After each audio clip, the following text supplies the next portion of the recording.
तमाम raise your hand कि आप लोग जी बेटा raise your hands, can you hear me and see my picture clearly?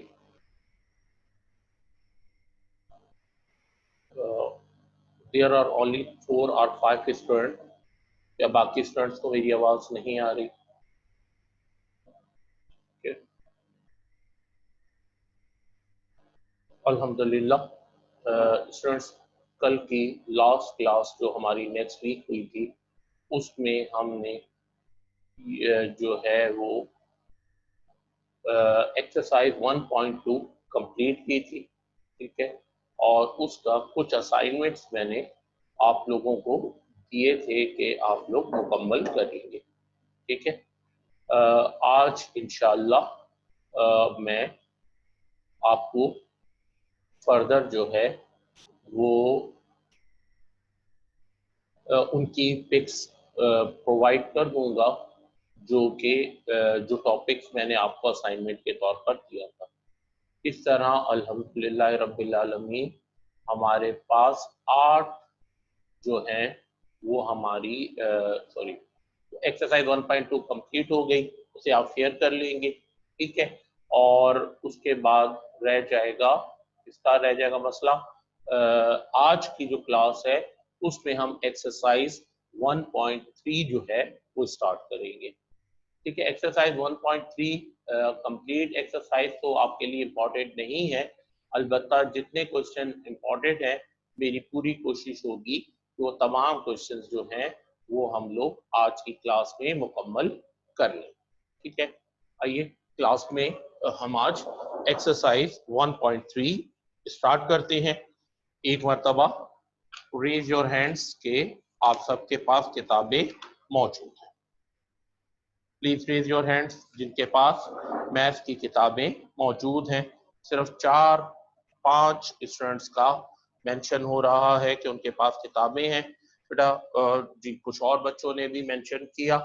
उम्मीद करता हूं कि बेटा अब आप लोग मजीद 1-2 वीक्स हमारे हो गए क्लास में, तो अब आप लोग जरा प्रॉपरली मेरा बेटा तैयार होकर बैठा करें ताकि हम टॉपिक को अच्छे तरीके से समझ भी सके और साथ क्लास पार्टिसिपेशन जो है वो भी हो सके। स्टूडेंट एक दफा फिर थम अप कीजिए मुझे कि जो मैंने बोर्ड पर लिखा वो क्लियर है, नजर आ रहा है, बिल्कुल वाज़ेह है आप लोगों को? चले जज़ाकल्लाह। ओके स्टूडेंट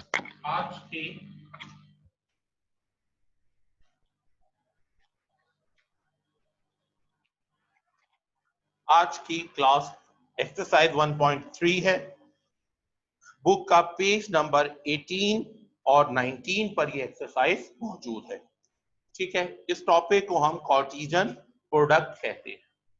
इस टॉपिक को हम कार्टेशियन प्रोडक्ट कहते हैं। स्टूडेंट शो एक दफा फिर हम आपके स्क्रीन बिल्कुल क्लियर है, बोर्ड पे आपको कोई मुश्किल नहीं हो रही,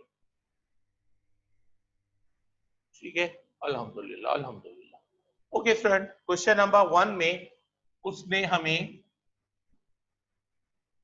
सेट ऑफ ए के एलिमेंट्स दिए हैं ए बी सी और डी, और सेट ऑफ बी के एलिमेंट दिए हैं वाई और जेड, ठीक है स्टूडेंट। ए के एलिमेंट दिए हैं ए बी सी डी और बी के एलिमेंट दिए हैं वाई और जेड।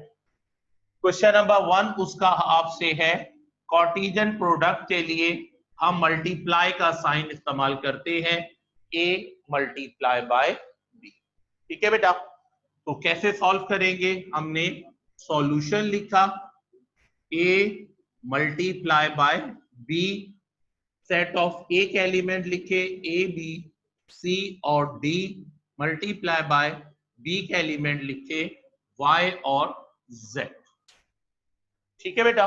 अब आपने क्या करना है, सेट ऑफ ए के हर एलिमेंट को जो है ऑर्डर करना है सेट ऑफ बी के एलिमेंट के साथ।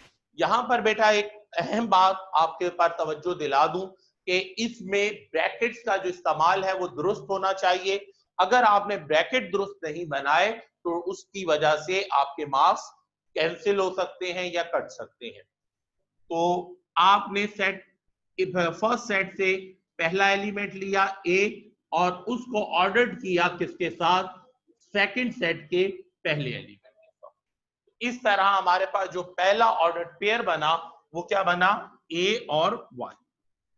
इसके बाद दूसरा एलिमेंट है बी, सॉरी ए।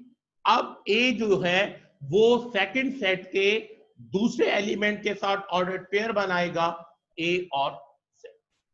इस तरह सेट ए या पहले सेट के पहले एलिमेंट ने दूसरे सेट के दोनों एलिमेंट के साथ ऑर्डर पेयर बना। जब ये अमल मुकम्मल हो गया तो इसका मतलब है कि अब पहले सेट के पहले एलिमेंट का काम मुकम्मल हो गया। अब आप क्या करेंगे, पहले सेट का दूसरा एलिमेंट लेंगे, उसे दूसरे सेट के पहले एलिमेंट के साथ एंड देन दूसरे सेट के दूसरे एलिमेंट के साथ ऑर्डर पेयर करें। क्लियर? इसके बाद आप तीसरा एलिमेंट लेंगे, तीसरे एलिमेंट के साथ दूसरे एलिमेंट का पहला एलिमेंट और फिर दूसरा एलिमेंट लेंगे एंड फाइनली जो है आप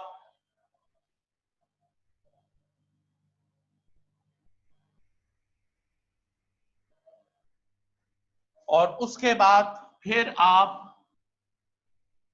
चौथे एलिमेंट के साथ पहला और फिर चौथे के साथ दूसरा एलिमेंट लें। इस तरह पहले सेट के हर एलिमेंट ने एक एक करके दूसरे सेट के पहले एलिमेंट के साथ अपना ऑर्डर पेयर कंप्लीट कर लिया। जैसे ही ये ऑर्डर पेयर मुकम्मल हो जाते हैं वैसे ही आपने उसको करली ब्रैकेट को क्या कर देना है, क्लोज कर देना है। ठीक है, और इस तरह ये आपका सवाल जो है वो क्या हो जाएगा, मुकम्मल। जी स्टूडेंट्स, क्लियर है? Please thumb up. क्लियर है सब स्टूडेंट्स को? जज़ाकल्लाह। ओके स्टूडेंट, जिनके पास किताबें मौजूद हैं उन्हें देख सकते हैं कि क्वेश्चन नंबर 1 के 4 पार्ट्स आपको करने हैं। पहला मैंने आपके सामने किया, सेकंड जो है b मल्टीप्लाई बाय a है, तो अब b के एलिमेंट पहले आ जाएंगे और a के एलिमेंट आप बाद में लिखते हैं। अब इसी तरह b का हर एलिमेंट a के हर एलिमेंट के साथ ऑर्डर्ड पेयर फॉर्म करेगा। सो y के साथ a आएगा, इसके बाद y के साथ b आएगा, y के साथ c आएगा, ठीक है, y के साथ d आएगा एंड देन फिर z के साथ a आएगा, z के साथ b आएगा, z के साथ c आएगा एंड फाइनली z के साथ d आएगा। Bracket close. Clear students? Please thumb up.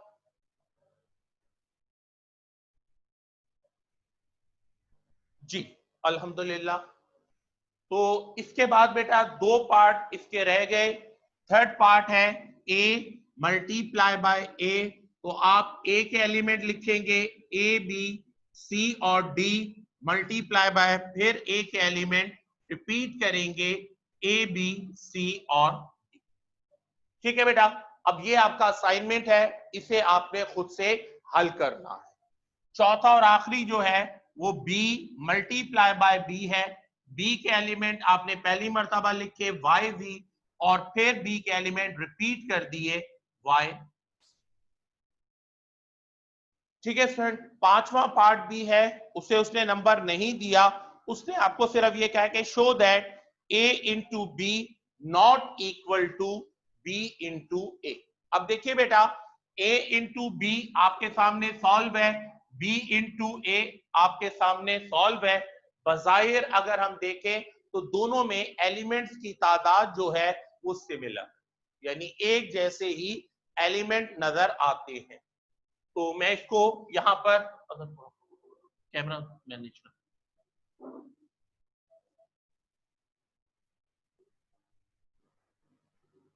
A multiply by B equal to B multiply by A।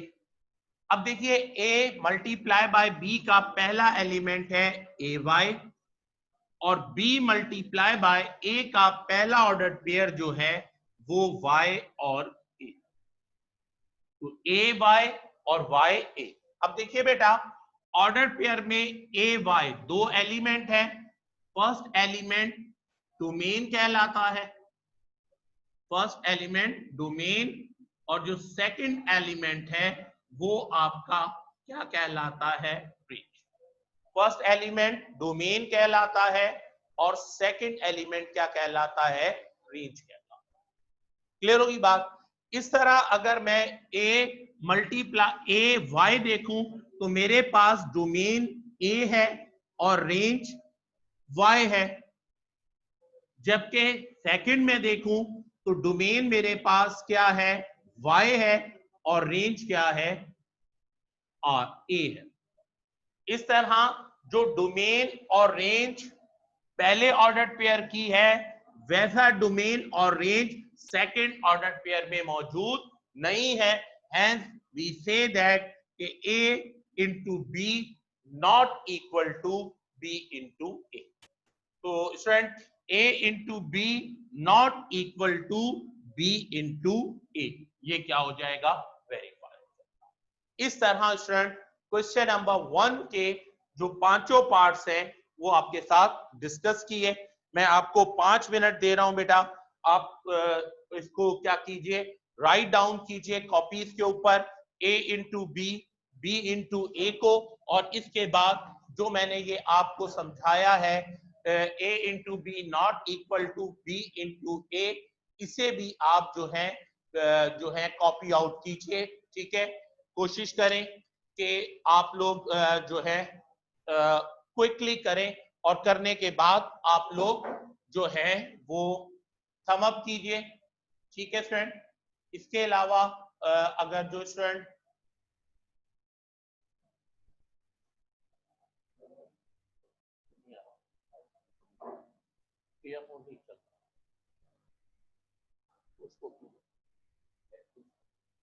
Okay friend, आसमा कयूम साहबान का गुड़िया का आ रहा है कि वो शायद डन कर चुकी हैं। ठीक है, तो बाकी स्टूडेंट भी क्विकली इसको नोट डाउन कीजिए बोर्ड से। क्लियर। और अगर आपने कोई सवाल करना है या कोई स्टूडेंट लेट पहुंचा है तो वो जो है क्वेश्चंस कर सकता है। माइक अनम्यूट करने को कहेंगे, मैं माइक अनम्यूट कर देता हूं। चैट पे क्वेश्चन करना चाहें तो चैट पे कर दीजिए। ठीक है, तो अगर आपका माइक अनम्यूट नहीं हो रहा तो आप चैट पे लिख दिया करें। ठीक है, ये मुस्कान साजिद बेटा अनम्यूट कीजिए अपना माइक। मुस्कान साजिद बेटा अनम्यूट कीजिए आपका अपना माइक।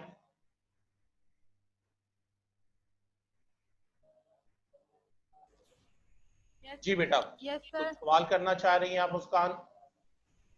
नो सर, समझ आ गया। जी बेटा। सर समझ आ गया। अल्हम्दुलिल्लाह अल्हम्दुलिल्लाह।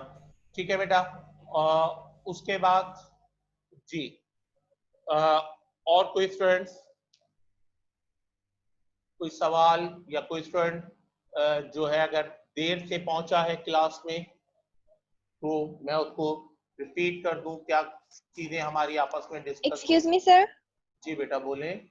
सर ये जो आपने लास्ट में समझाया फिर से एक्सप्लेन कर दें प्लीज। जी बेटा, मैं दोबारा से एक्सप्लेन कर रहा हूँ।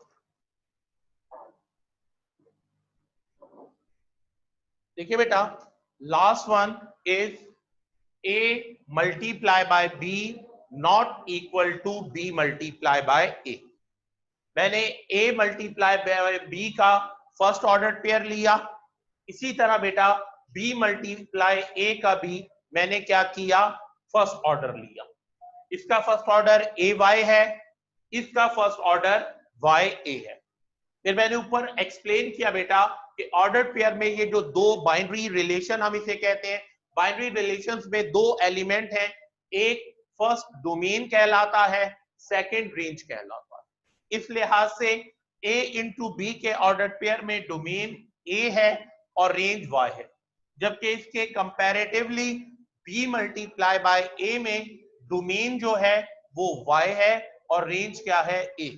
तो डोमेन को इक्विवेलेंट टू डोमेन होना चाहिए था, तो डोमेन सिमिलर नहीं है, एज वेल एज रेंज भी आपस में सिमिलर नहीं।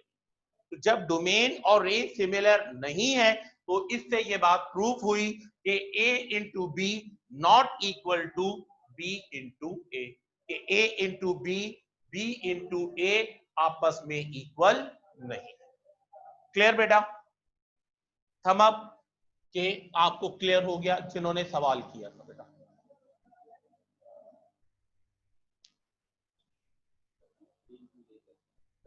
बेटा ये आपका असाइनमेंट है, ये घर में आपने करना है, ठीक है। फिलहाल मैं चाह रहा हूं कि ये जो काम बोर्ड पर है उसे नोट कर लीजिए ताकि आपको काम करने में आसानी हो, ठीक है। खतीजा काशान खान, आपका मैसेज भी ये था।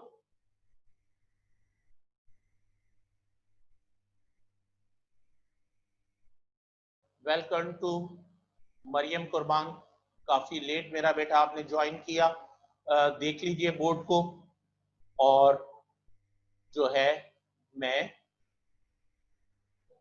दोबारा कहेंगी तो दोबारा एक्सप्लेन कर दूंगा, नहीं तो ये तमाम क्वेश्चंस जो हैं, ये वीडियो जो है क्लास जो है वो इंशाल्लाह आज किसी वक्त मैं आपके इसका लिंक जो है, यूट्यूब चैनल लिंक जो है वो मैं आपके साथ शेयर कर लूंगा। तो जो बच्चे देर से पहुंचे हैं बेटा, बाकी स्टूडेंट थम अप कीजिए मुझे कि आपको मेरी आवाज वाज़े तौर पर आ रही है। स्टूडेंट्स थम अप कीजिए मुझे। जी बेटा, फिजा बिन सलीम, गुड़िया बेटा, तमाम बच्चों की आवाज, तमाम बच्चों की तरफ से ये है कि क्लियर है मेरा बेटा। आपको ये देखना होगा कि आपके कोई नेट प्रॉब्लम है, हैंड फ्री का इस्तेमाल करके देखिए मेरा बेटा, शायद हाई हैंड फ्री इस्तेमाल करने से बेहतर हो जाए, ठीक है। और मैं आपको फिजा बिन सलीम चेक करता हूँ आपको कि सॉरी फैज बिन सलीम, माजरत बेटा, वेरी थोड़ा सा बेटा आइस का है इशू, तो बहुत छोटी चैट लिखी हुई आती है, नाम क्लियर नहीं होता। फैज बिन सलीम, आप बेटा थोड़ा सा नेट चेक कर लीजिए, और मेरा मशवरा ये होगा कि आप हैंड फ्री का इस्तेमाल कीजिए, क्योंकि सम टाइम हैंड फ्री नहीं होता तो उससे भी आवाज का इशू आता है, तजुर्बा ये बताता है। जी स्टूडेंट, एक दफा फिर थम अप्स के आवाज और पिक्चर दोनों क्लियर है। स्टूडेंट प्लीज थम अप मी कि मेरी आवाज और पिक्चर जो है वो आप लोगों को क्लियर है। फैज बिन सलीम, तमाम स्टूडेंट्स की तरफ से रिस्पॉन्ड यही है कि उन तक मेरी आवाज जा रही है वाज़े तौर पे। फैज बिन सलीम, खुद को अनम्यूट कीजिए बेटा। फैज बिन सलीम,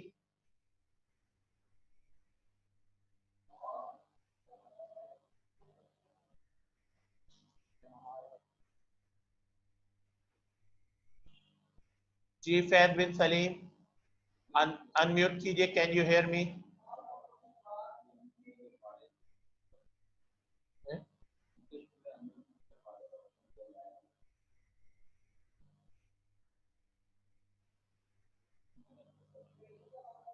फिर शायद आपके बेटा नेट का इशू है, क्योंकि बाकी तमाम की तरफ से पॉजिटिव रिस्पॉन्ड है। ओके फ्रेंड, उम्मीद करता हूं कि आप लोगों ने नोट डाउन कर लिया होगा। अब हम नेक्स्ट क्वेश्चंस की तरफ मूव करेंगे,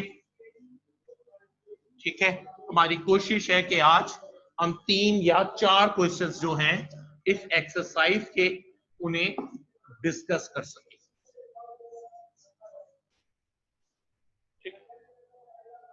क्वेश्चन नंबर 2 की जानिब जब मैं बढ़ता हूं तो क्वेश्चन नंबर 2 में मुझे 2 ऑर्डर्ड पेयर दिए गए हैं। सवाल है पेज नंबर 18 पर, suppose that the ordered pair पहला ऑर्डर पेयर उसने दिया x plus y comma 2, x plus y comma 2 and 4 comma x minus y are equal 4x minus y, और उसने कहा है कि आप ये सपोज कीजिए कि ये दोनों वैल्यूज आपस में इक्वल। जी स्टूडेंट, बोर्ड क्लियर है? थम अप भी जो मैंने बोर्ड पर लिखा वो वाज़े तौर पर आपको नजर आ रहा है? जी स्टूडेंट, क्लियर है सबको? बोर्ड वाज़े है, कोई इशू तो नहीं?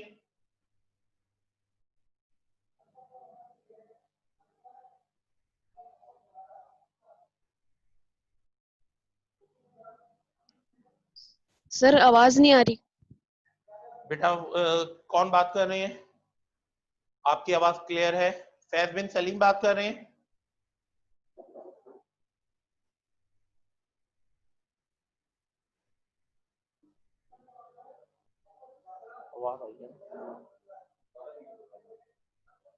ओके स्टूडेंट्स, बाकी स्टूडेंट से एक मर्तबा फिर कि आपको मेरी आवाज क्लियर है बेटा? थम अप कीजिए, क्लियर आ रही है आवाज मेरी? ओके बेटा, फाइन। तो अब देखिए बेटा, उसने ये कहा है कि ये दोनों ऑर्डर पेयर आपस में इक्वल हैं, तो उसका सवाल हमसे ये है कि आप क्या कीजिए, आप x और y की वैल्यू फाइंड कीजिए। Find the value of x and y। हम क्या करेंगे बेटा, सॉल्यूशन लिखेंगे और by comparing, by comparing. Compare का मतलब होता है दो एक जैसी चीजों को आमने सामने लेना। तो कंपेयर कैसे होगा बेटा? पहली ऑर्डर्ड पेयर का जो डोमेन है दूसरी ऑर्डर्ड पेयर के डोमेन के इक्विवेलेंट आ जाएगा। इस तरह हमारे पास एक इक्वेशन बन गई कि x प्लस वाई जो है वो किसके इक्विवेलेंट है? x प्लस वाई जो इक्वल है वो है 4 के। ठीक है, इसी तरीके से रेंज इक्वल होगी रेंज के, so x minus y is equal to 2। इस तरह कंपेयर करके हमने दो कंडीशंस बना ली। पहली कंडीशन के मुताबिक x प्लस वाई किसके इक्विवेलेंट है? 4 के, और दूसरी कंडीशन के मुताबिक x माइनस वाई किसके इक्विवेलेंट है? 2। अब जब ये दोनों इक्वेशंस बन गई तो अब हमें इनमें से x और y की वैल्यूज निकालनी है। तो इसके लिए हम क्या करेंगे, हम एक सेंटेंस राइट डाउन करेंगे, एट a एंड b, कि a और b को हम आपस में ऐड करेंगे। ऐड करने का तरीका बेटा छोटी क्लासेस में आपने वर्टिकल मेथड सीखा था, और फिर जैसे जैसे आप क्लासेस में मूव करते गए तो आपने हॉरिजॉन्टल मेथड के तहत भी एडिशन सीखा। ऊपर नीचे रख के वर्टिकल मेथड कहलाता है, और एक सीक्वेंस लाइन में या स्ट्रेट लाइन में एडिशन जो है वो हॉरिजॉन्टल मेथड कहलाता है। अब जब मैं इन दोनों इक्वेशन को ऐड करने जाऊंगा तो ये प्लस का y है, ये माइनस का y है, तो प्लस का y माइनस के y से कैंसिल हो। इस तरह मेरे पास एक x और एक x जब ऐड करूंगा तो 2x हो जाएगा, इक्वल 4 और 2 को ऐड करूंगा तो 6 हो जाएगा। आप लोग जानते हैं बेटा, किसी भी वेरिएबल की वैल्यू निकालने के लिए उसे सेपरेट किया जाता है।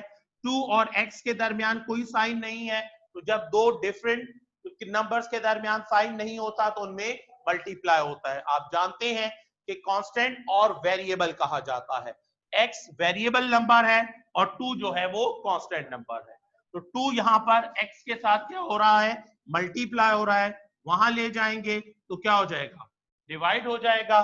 तो इस तरह 2 1 जा 2, 2 3 जा 6, x की वैल्यू क्या निकल आई हमारे पास? 3। क्लियर है बेटा? थम अप भी कि आपको क्लियर है स्टूडेंट्स? जी क्लियर है? ओके स्टूडेंट, जज़ाकल्लाह, काफी स्टूडेंट्स का थम अप आया जी, अल्हम्दुलिल्लाह अल्हम्दुलिल्लाह। ठीक है बेटा, लेकिन अभी सिर्फ x की वैल्यू निकली है, y की वैल्यू अभी बाकी है। ठीक है स्टूडेंट, तो y की वैल्यू के लिए मैं क्या करूंगा, मैं यहां पे लिखूंगा put value of x in a, यानी जो कंडीशन a या इक्वेशन a है उसमें मैं x की वैल्यूज को पुट करूंगा। अब मेरे पास इक्वेशन a जो है वो है x plus y is equal to 4। Equation है मेरे पास x plus y is equal to 4। तो अब मैं x नहीं लिखूंगा क्योंकि x की कीमत मेरे पास या वैल्यू क्या है 3, तो मैं इक्वेशन को यूं लिखूंगा 3 plus y is equal to 4। 3 plus y is equal to 4। Equation है बेटा x plus y is equal to 4।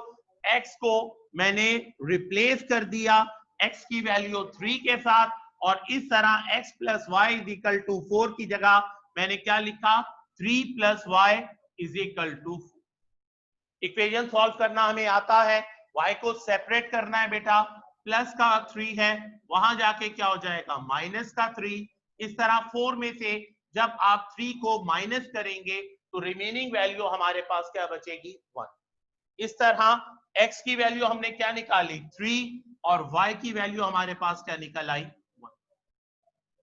Clear है स्टूडेंट?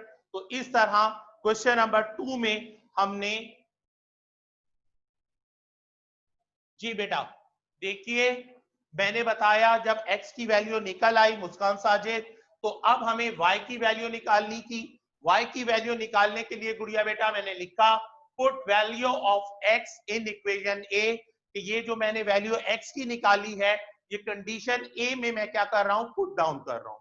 इक्वेशन a क्या है, x plus y is equal to 4, तो मैं अब x को रिप्लेस कर दूंगा उसकी उस वैल्यू से जो मैंने कैलकुलेट की थी। तो x की जगह क्या आ जाएगा 3 प्लस वाई किसके इक्विवेलेंट हो गया 4 के। मुझे y की वैल्यू निकालनी है, प्लस का 3 वहां जाके क्या हो जाएगा माइनस का 3। 4 में से 3 माइनस करेंगे तो y की वैल्यू क्या निकलेगी 1 जी। और इस तरह y की वैल्यू आपने कैलकुलेट कर ली। जी मुस्कान साजिद बेटा थम अप कीजिए मुझे कि आपको लास्ट स्टेप क्लियर हो गया। जी मुस्कान साजिद बेटा थम अप भी कि क्लियर है आपको, नहीं तो बेटा खुद को अनम्यूट कर लीजिए और अगर अब भी कोई प्रॉब्लम है तो डिस्कस कर लीजिए। मुस्कान सर आ गया है समझ ठीक से।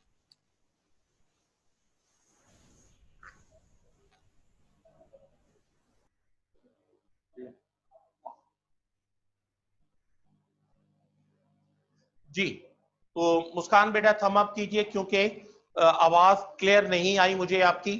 थम अप कर दीजिए ताकि मैं मुतमईन हो जाऊं कि क्लियर है, क्योंकि हमारे पास सिर्फ 10 मिनट जो हैं वो रह गए हैं बेटा। ठीक है, हमारी कोशिश होगी कि हम तीसरा सवाल भी डिस्कस कर सके। क्विकली बेटा इस सवाल को कॉपी आउट कीजिए अपने पास। जी क्विकली स्टूडेंट आप क्वेश्चन कीजिए, कॉपी आउट कीजिए, हमारे पास सिर्फ 10 मिनट रह गए। जी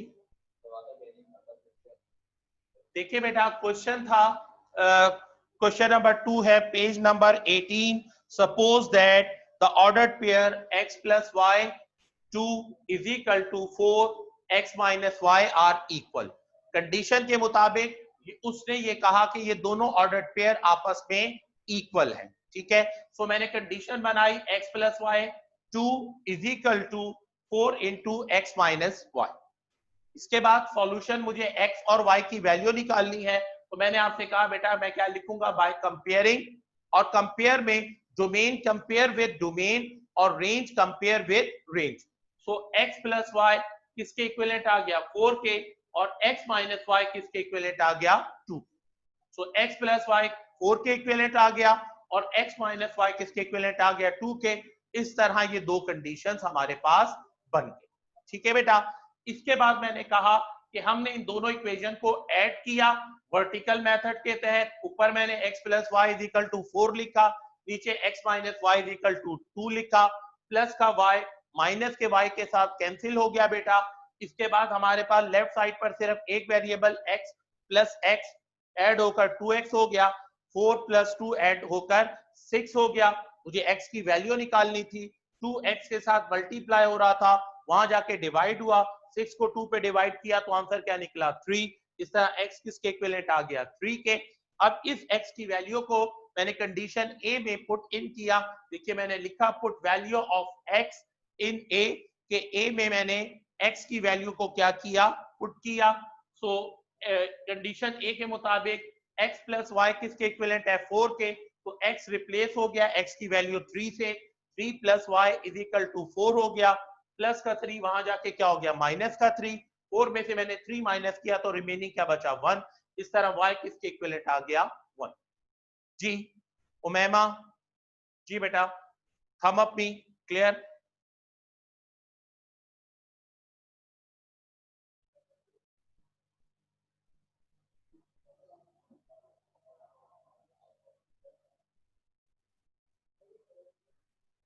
जी उमैमा,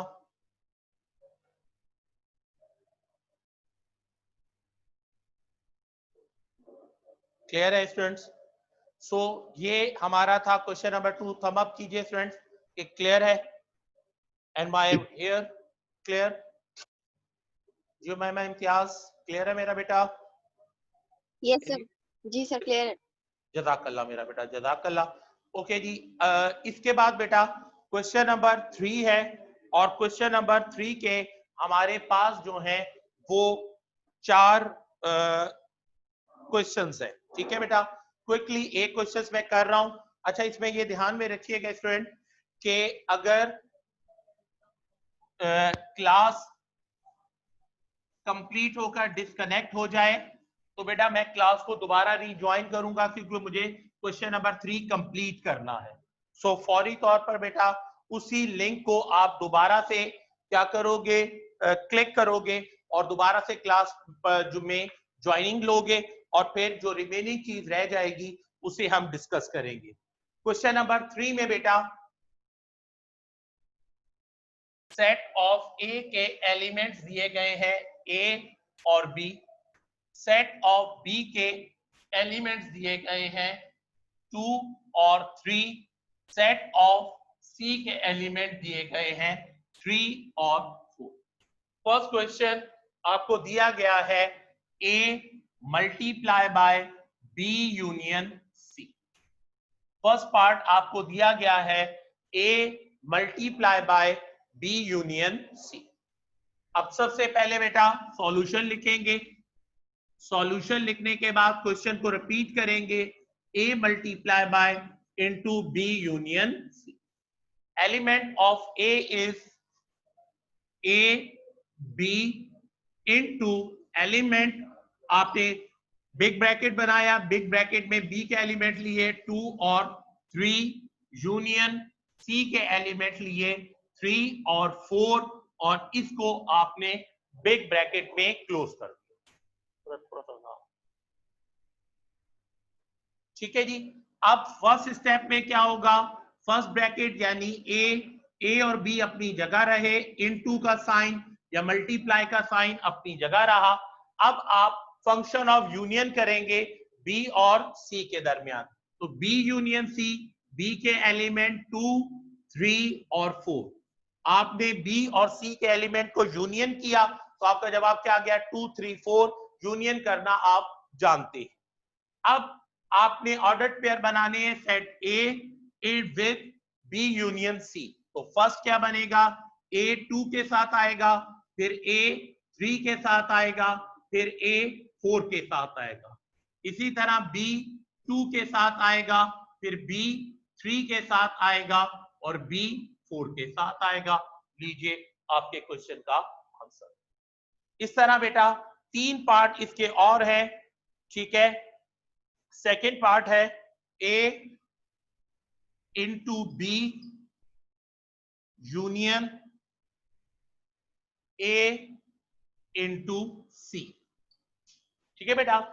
बिग ब्रैकेट बनाऊंगा, A के एलिमेंट लिखे मैंने A और B, मल्टीप्लाई का साइन, B के एलिमेंट लिखे 2 और 3, बिग ब्रैकेट क्लोज किया, यूनियन का साइन बनाया, फिर बिग ब्रैकेट स्टार्ट किया।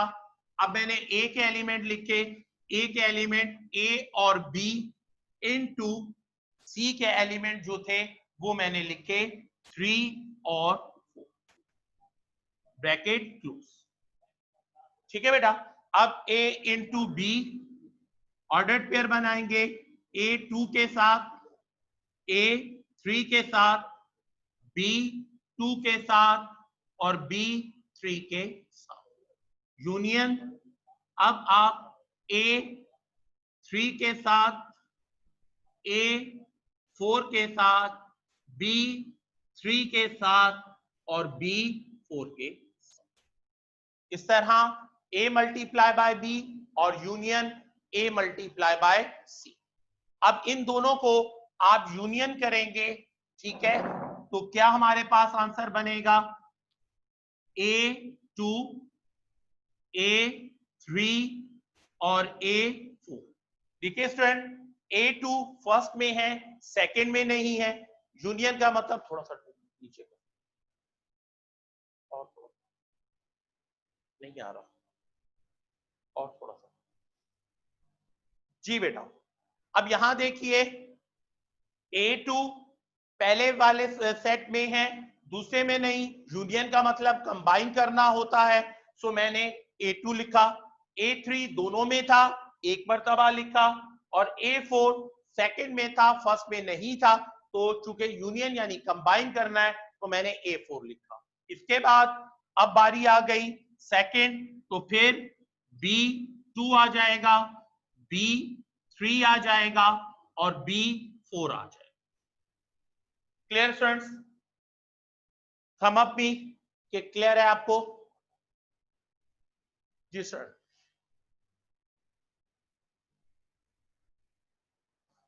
बॉयज आपकी तरफ से पार्टिसिपेशन बहुत कम आती है, तो ये एक अच्छा साइन नहीं है। गर्ल्स की तरफ से ज्यादा पार्टिसिपेशन, थम अप वगैरह या जो भी होता है उसमें हर तरह में, और बॉयज की तरफ से अमूमी तौर पर इसमें कम आती है। अदनान अहमद की तरफ से एक